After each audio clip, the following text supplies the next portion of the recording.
अध्यात्म विज्ञान कोई धर्म या संप्रदाय नहीं है, ये स्पिरिचुअल साइंस है जो कुदरत के कानून पर आधारित है। ये विज्ञान पूरे ब्रह्मांड के सभी रहस्यों को उजागर करता है और जीवन के सभी पहलुओं को समझने के लिए एक नई दृष्टि देता है। इसी को आर्ट ऑफ विजन कहते हैं, दुनिया को देखने की एक नई दृष्टि, जो अध्यात्म विज्ञानी परम पूज्य स्वामी श्री कमलेशानंद जी के निर्देशन में सनातन सत्य का अनुसंधान कर हमारे जीवन को प्रकाशित करे। जय सच्चिदानंद। सामाजिक और धार्मिक सत्यને કારણે આ વિજ્ઞાન ધીમે ધીમે હિન્દુસ્તાનમાંથી 2000-2500 વર્ષમાં ખલાસ થઈ ગયું, શૂન્ય થઈ ગયું. હવે એ પાછું એને આપણે રીઓપન કરીએ છીએ, કારણ કે ક્રિએટ તો કરાય જ નહીં. રીઓપન કરતી વખતે જે ઓપનર હોય એને સંઘર્ષ તો આવવાનું જ, કારણ કે તમે દુનિયાની માન્યતાથી આખું ઓપોઝ બોલો છો, એ તકલીફ તો થાય. પણ એ જે આવા સમર્થ પુરુષો હોય એ આવી તકલીફોને પણ એક્સેપ્ટ કરીને એ આનંદ મેળવે છે કે કમસે કમ આટલા વ્યક્તિઓ તો વિજ્ઞાન સમજે છે. That is the good part. કેટલા નથી સમજતા એ ઇમ્પોર્ટન્ટ નથી, પણ બિગિનિંગ થઈ તો કાલ તો વધશે, પ્રયત્ન કરે છે એમ કહું છું. એટલે અમારામાં નેગેટિવ થોટ્સ ના હોય. ખ્યાલ આવે? ત્યારે આ થયું છે વટવૃક્ષ. બધા સંજોગો કુદરતે આપ્યા છે, એક સંજોગો. અમારું કોન્ફિડન્સ ને અમારી અનુભવ દશા, બાકી સંજોગો કોણે આપ્યા? બધા કુદરતી જ આપ્યા છે. આજે એકમાંથી અનેક લોકો સાંભળે છે એ કુદરત સંજોગ આપ્યા છે, પણ અમારી અનુભવ દશા અને કોન્ફિડન્સ એ અમે લઈને આવ્યા છે.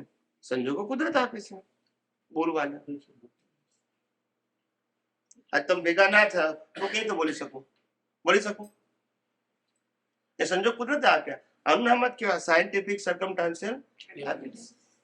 એમાં હું કરું છું, તમે ના બોલી શકો હું કરું છું, એને જ એવિડન્સ કહેવાય. કુદરતે દેવ કર્યું. સમજાય છે? એમાં કોઈ સ્વતંત્ર કરતા નથી.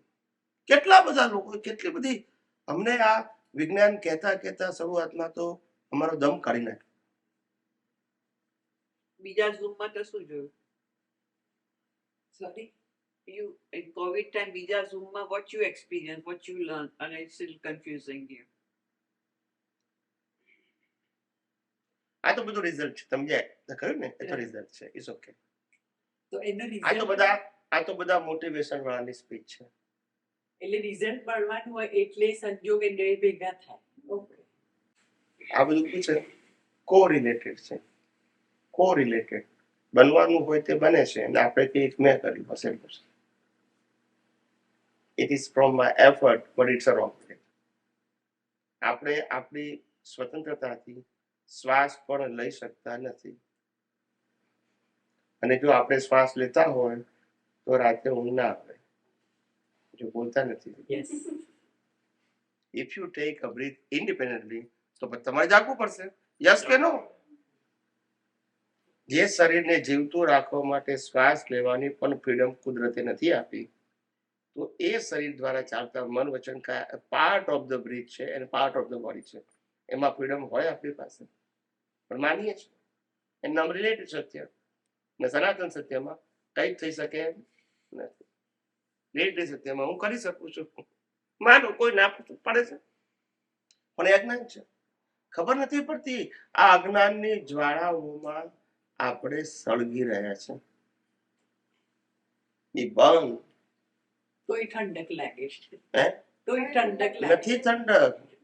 આ ઠંડક કેવી છે?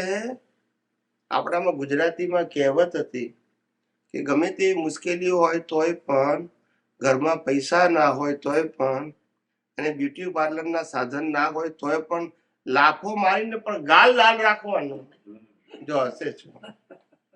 આપણે કહેવત છે કે નહીં? પેલો તો ખર્ચો થાય આવડે શું કોઈ, પણ લાલ રાખવો કેમ નો? બે લાફો મારીને જાઓ, લાલ દેખાય પછી. આવું છે સાહેબ. આ સુખ છે નહીં, નથી એન્જોયમેન્ટ, સફરિંગ છે. It is not a happiness. કોઈનું ધાર્યું નથી થયું. રામકૃષ્ણ મહાવીરનું પણ ધાર્યું નથી થયું.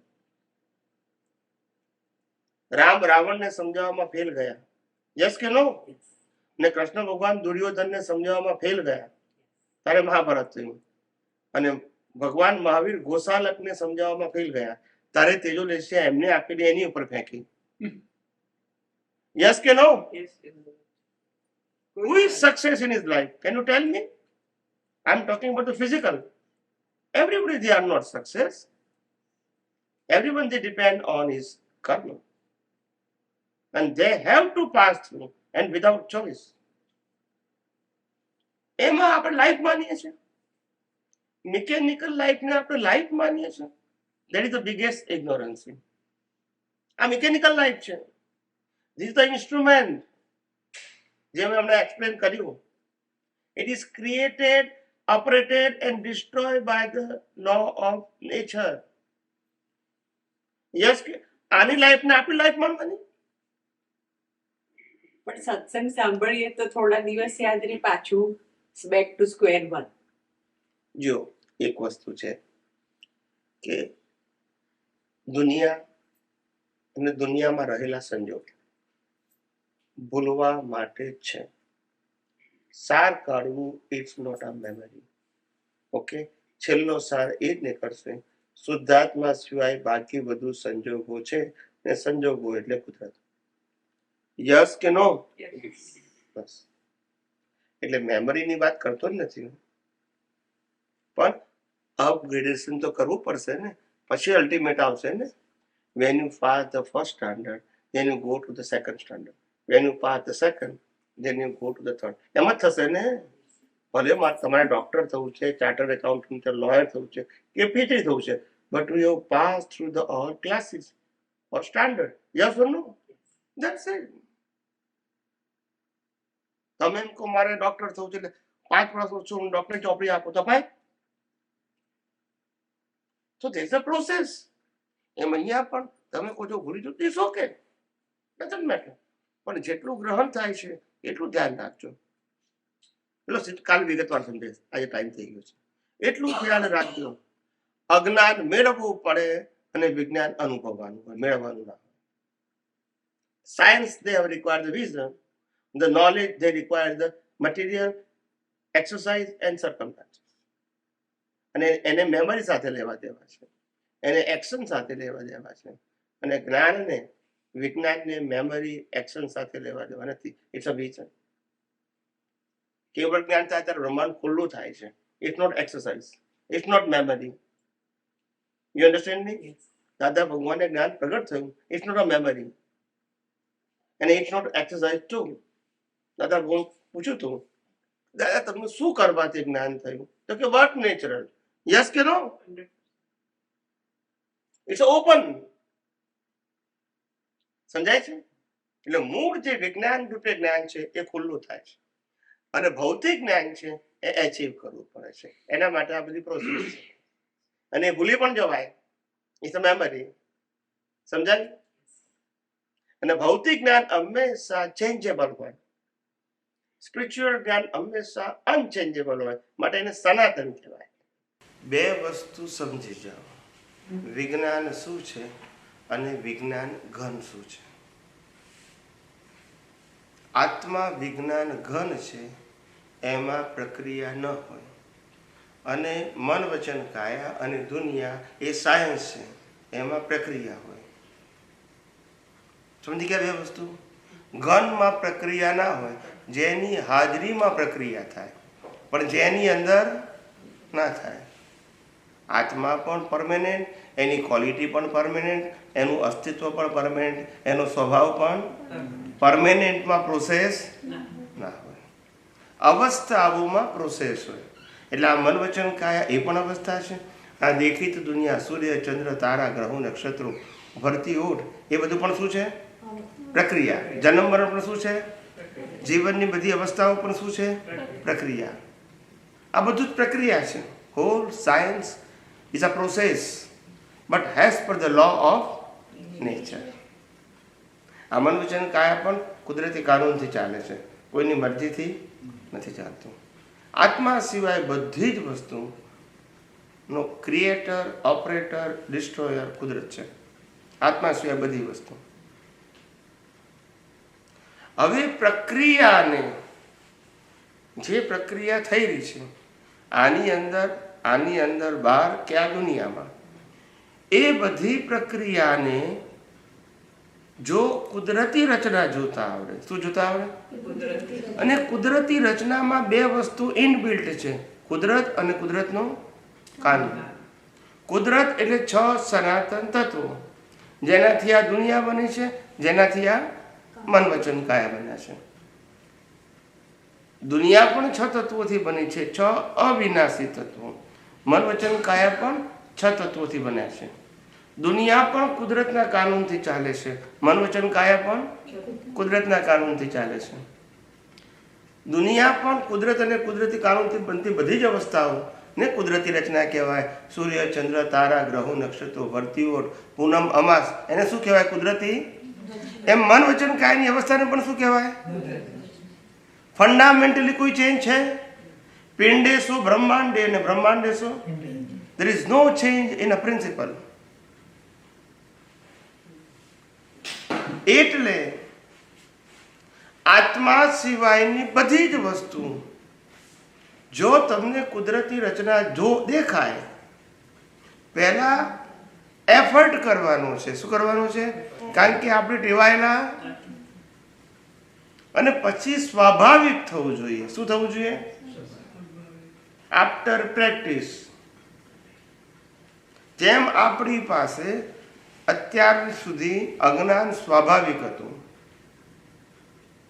કોઈ પણ પોતાને કે બીજાને કરતા જવું, વસ્તુ કે વ્યક્તિની માલિકી કરવી, પોતે ભોગતા છે ને સામેવાળો ભોગતા છે માનવું, પોતે શરીર છે માનવું, મન વચન કાયને પોતે ચલાવે છે માનવું, આ બધું સહજ હતું પહેલા. કેવું હતું? હવે વિજ્ઞાનથી ખબર પડી કે આ બધું શું છે? કુદરતી.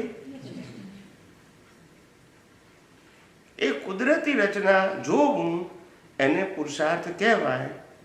અને કુદરતી રચના જ દેખાય એનું નામ કેવળ દર્શન. પછી પુરુષાર્થ. પુરુષાર્થ ક્યાં સુધી? કુદરતી રચના જોવા સુધી. એ સહજ થઈ જાય તો પછી પુરુષાર્થ. હવે આખું બ્રહ્માંડ અને મન વચન કાયની બધી અવસ્થાઓ ને જીવ માટેના મન વચન કાયની બધી જ અવસ્થાઓ જો કુદરતી રચના દેખાય તો રાગદ્વેષ થાય? તો કરતાપણું, માલિકીપણું, ભોગતાપણું થાય? તો મારું તારું થાય? વિચાર કરો. એક જ દ્રષ્ટિ બધું જ રિલેટિવ સત્યનું અજ્ઞાન ખલાસ કરી નાખે. એટલે સાયન્સમાં ક્રિયા ના હોય અને થઈ રહેલી ક્રિયાને કઈ રીતે જોવી એનું નામ સાયન્સ. સાયન્સમાં શું કરવાનું એ પ્રશ્ન ના હોય. જે થઈ રહ્યું છે, it happen in a physical life or in the hall world, એને કઈ રીતે જોવું એનું નામ સાયન્સ. ધર્મ એટલે મારે શું કરવાનું એનું નામ ધર્મ. ના સમજાયું? ધર્મ એટલે મારે શું કરવાનું અને શું નહીં કરવાનું એનું નામ વિજ્ઞાન. એટલે મારે કઈ રીતે જોવાનું, અને જે જોવાનું છે એનાથી મારી દ્રષ્ટિ બદલાઈ જાય એ મારી ભૂલ છે. પાછું એમાં આવી જવાનું. ટૂંકમાં spiritual science is a art of vision. A thought, speech અને એક્શન. રિલેટિવ સત્યને રિલેટિવ જ માનવાનું, રિયલ માનવાનું. રિલેટિવ સત્યને કુદરતી રચના જોવાનું. રિલેટિવ એટલે જ ટેમ્પરરી, રિલેટિવ એટલે જ વિનાશી. અને આપણે અવિનાશી. આપણું જ્ઞાન દર્શન અવિનાશી, આપણો સ્વભાવ પણ. આપણે ટેમ્પરરી સાથે લેવા દેવા નથી, પણ ટેમ્પરરી એ કુદરતે કોઝની ઇફેક્ટ રૂપે આપ્યું છે. હવે ઇફેક્ટ વખતે તમને જો કુદરતી રચના દેખાય તો એ સનાતન સત્ય છે, ને કુદરતી રચના ન દેખાય પછી જે રીતે દેખાય એ બધું રિલેટિવ સત્ય છે. રિલેટિવ સત્યથી નવા બીજ પડશે. રિલેટિવ સત્યમાં મેં કર્યું, મારું છે, મેં ભોગ્યું, આ બધું જ આવે. કુદરતી રચનામાં ના આવે. વિચાર કરો. એટલે આધ્યાત્મનો માર્ગ એ દ્રષ્ટિનો માર્ગ છે. શું છે? ધર્મનો માર્ગ ક્રિયાનો માર્ગ છે, પણ એ ક્રિયાનો જે માર્ગ છે એ રિલેટિવ સત્યના બેઝ ઉપર છે.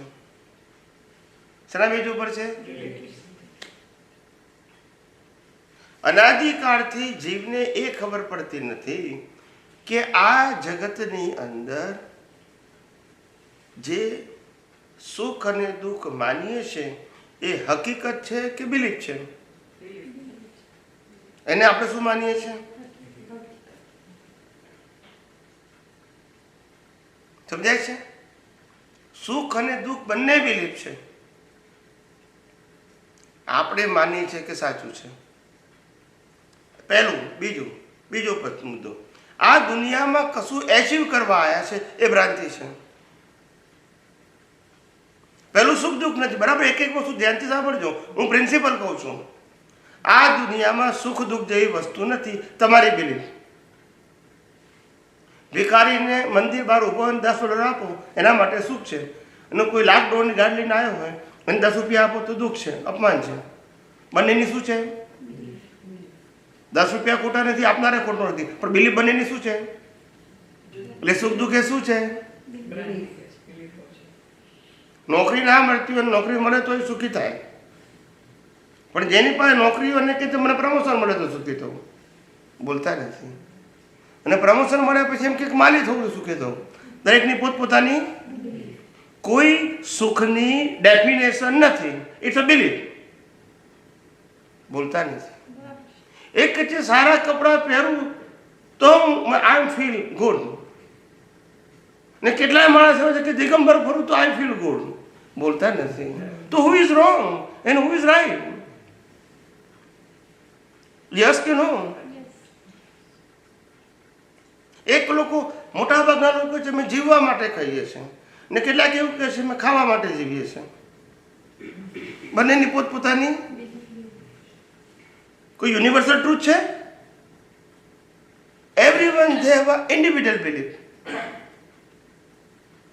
એક કહે છે કે અમે પૈસા વગર તો લાઈફ ચાલે જ નહીં અમારું, પૈસા એ જ અમારું જીવન છે.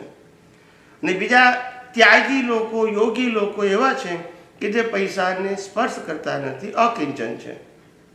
યસ કે no? Also they are happy too. એટલે સુખની વ્યાખ્યા આ દુનિયામાં કોઈ સનાતન નથી, દરેકની માન્યતા છે. અને સિદ્ધાંત એને કહેવાય, સનાતન એને કહેવાય જે બધાને સરખું લાગવું પડે. બાકી તો વ્યૂ પોઈન્ટ છે. યસ કે નો?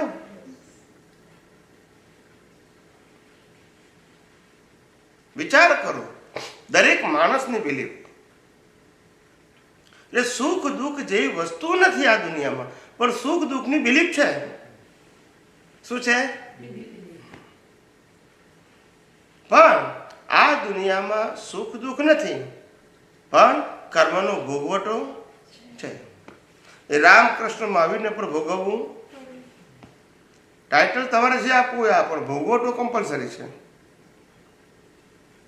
રામને વનવાસ જવું પડ્યું તો એમને દુઃખ ના લાગે, ને આપણને એક દિવસ કાઢી મૂકે દેખે લાગે. એ બિલીફ છે. યસ કે નો? એ કે સનાતન સત્ય છે? સનાતન સત્ય એટલે બધાને સરખું લાગે એનું નામ સનાતન સત્ય. જેનું બીજું નામ છે law of nature. Law of nature એ કોઈની ઇન્ડિવિડ્યુઅલ બિલીફ નથી.